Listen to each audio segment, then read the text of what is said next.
What's up everybody, welcome back to another vlog. So, it's been a while since I vlogged, and I know lately I've just been kind of like, I've been using that excuse, right? That I haven't vlogged lately, I haven't had the time to vlog. This one though is special, right? I have more vlogs that I'm gonna come out with.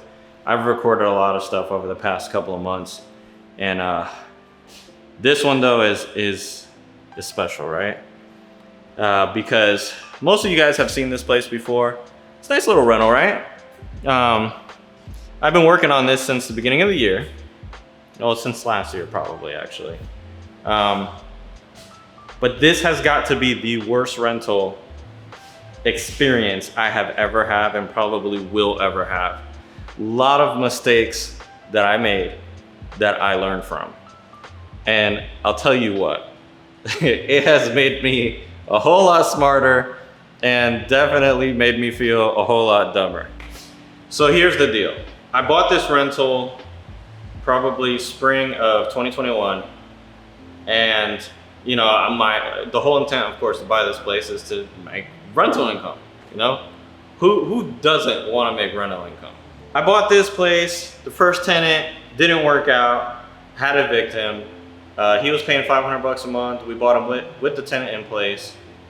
And you know, he was cool at first, he paid, and then he stopped paying. Then he gave us the runaround, so I had to give him the boot.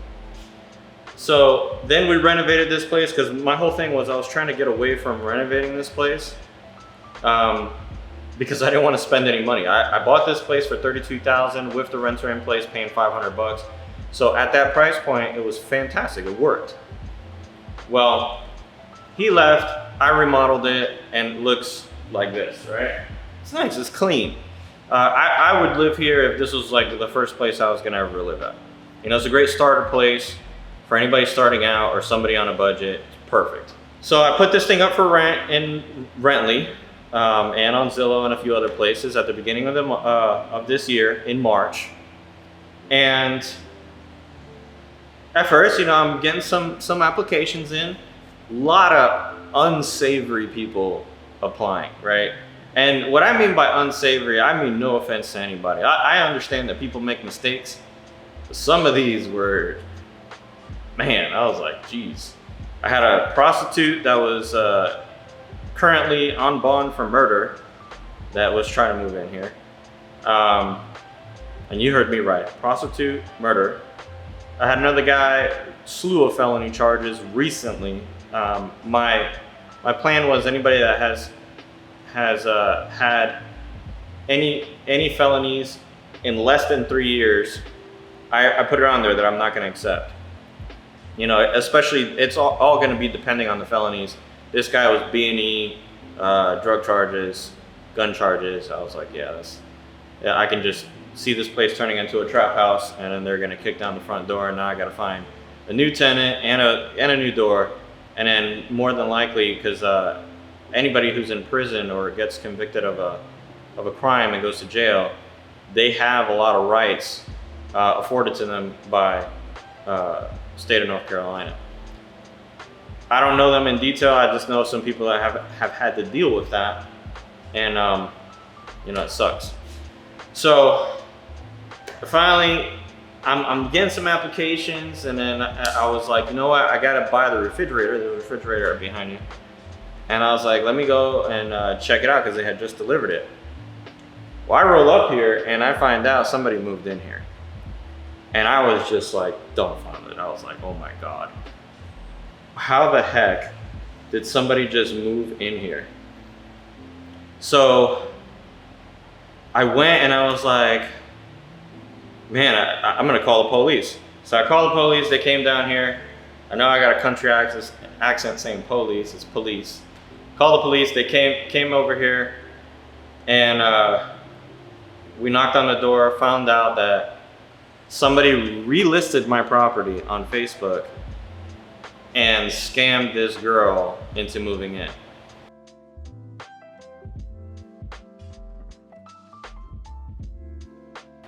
Now, before you wonder how she got scammed, my property was available for rent on Rently with the auto show feature.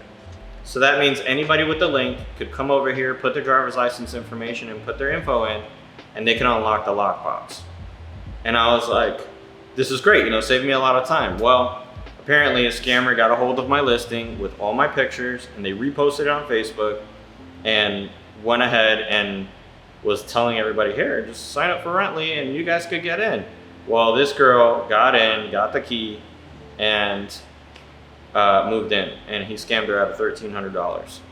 So I was like, oh man. So I told her, hey, you know, if you want, we can make this a better situation. Go ahead and apply. And if we can approve you, you know, we can get you in. And she didn't apply. She didn't apply worth a crap. She moved out 3 days later. She was here a total of 5 days and wrecked this house. Dirty diapers everywhere. It stunk. She left the refrigerator full of food. And I was like, okay. All the walls were dirty. They were gross. This place is freshly painted. Her kid came in here and just like made it gross. I still see some marks where the kids were at. Let me see if I can show you them. So you can see the wall it's not like this area right here. That's dirty. That's dirty. That's dirty over there. I'm not even pointing. There you go. That's dirty. So I was like, okay.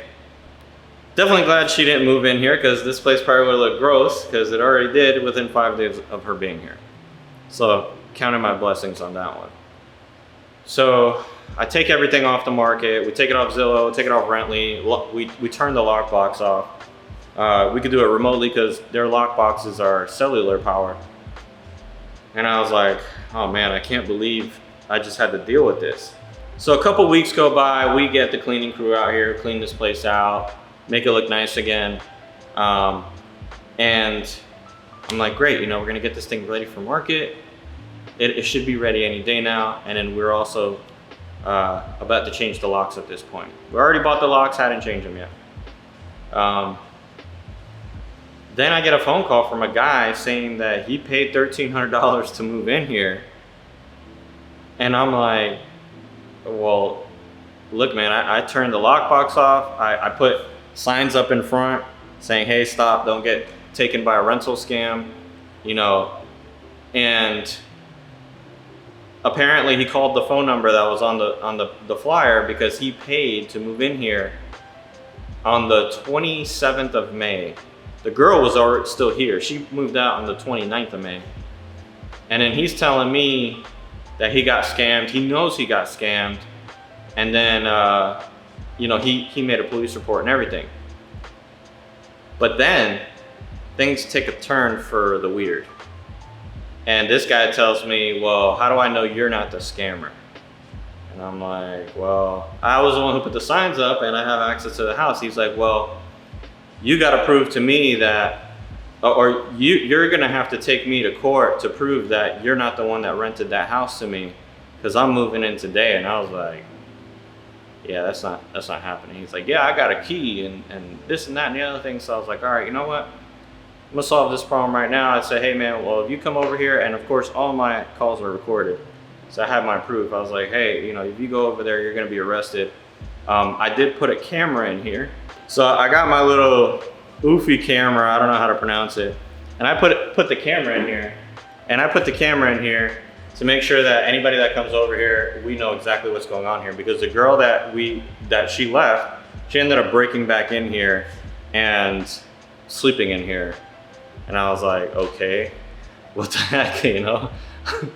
She broke it back in here because she had nowhere to go and she slept on the couch that was still here for one night. So I wanted to put a camera in there to make sure nobody else trespasses in here. So when he threatened to move in here, we came over here and we're immediately changing the locks. And as we're here changing the locks, the guy shows up. And I'm telling the guy, hey, you know, I told you over the phone, you can't come over here. You would be trespassing. We already secured this property. This property belongs to us.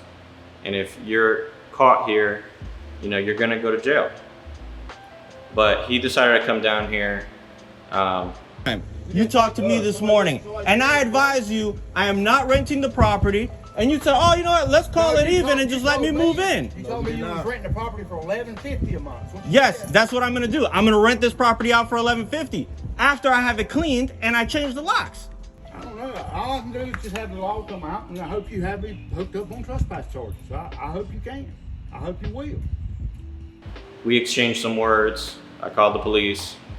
They came over here and they told him, hey man, you just can't move in here. He had a lease. The lease wasn't even signed by anybody. It was just literally, they just sent him a blank lease with his name on it. And I felt bad for the guy, don't get me wrong, but when he told me that he was just gonna move in here, you know, I was like, yeah, that's not gonna work, man.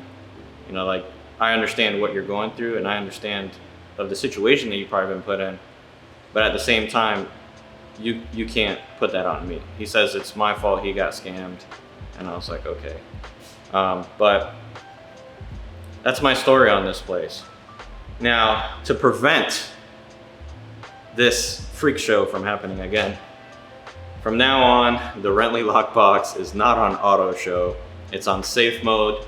People have to call to verify who they are first going into the property, and they have to talk to me. I got to send them a link, and they're gonna come over here and put the lockbox code in. All of my pictures are watermarked with my phone number or my rental line phone number and my company. That way we don't have to worry about people taking our pictures and posting them on Facebook because our phone number's on it. Like, you can't mess that up. Like, call the number on the picture. And with that, we were able to find a great tenant. She's moving in tomorrow. That's why I'm here. Testing out the AC. I had to put some of the covers for the stove back on and brought some filters. So that way she has at least a year's worth of filters, and this place is good to go. And that's it, man. That's what I've been working on these past couple of months. I've also been working on my text messaging platform. A lot of work has been going into it. And now with the 10 DLC compliancy coming up soon, just been focusing on that. Also been focusing on integrating ChatGPT into our text messaging campaigns to automatically qualify our leads for us so we don't have to, which is great, right? So that's all that we're doing right now. And as time goes on, hopefully, you know, we can pump out some more videos. But that's it for me, guys. I'm gonna jump off here. I still got quite a bit more stuff to do. Not here, but I gotta get out of here. I'm gonna go home. It's about, I think, what is it, like 3 o'clock? And you know, it's the way it is, man. This is the life of a real estate investor. It's never easy, never gonna be easy. And we're out here grinding, man. But take care, guys. Hope you guys enjoyed this. Hope you learned something, and don't be like Dan. And catch you guys on another vlog.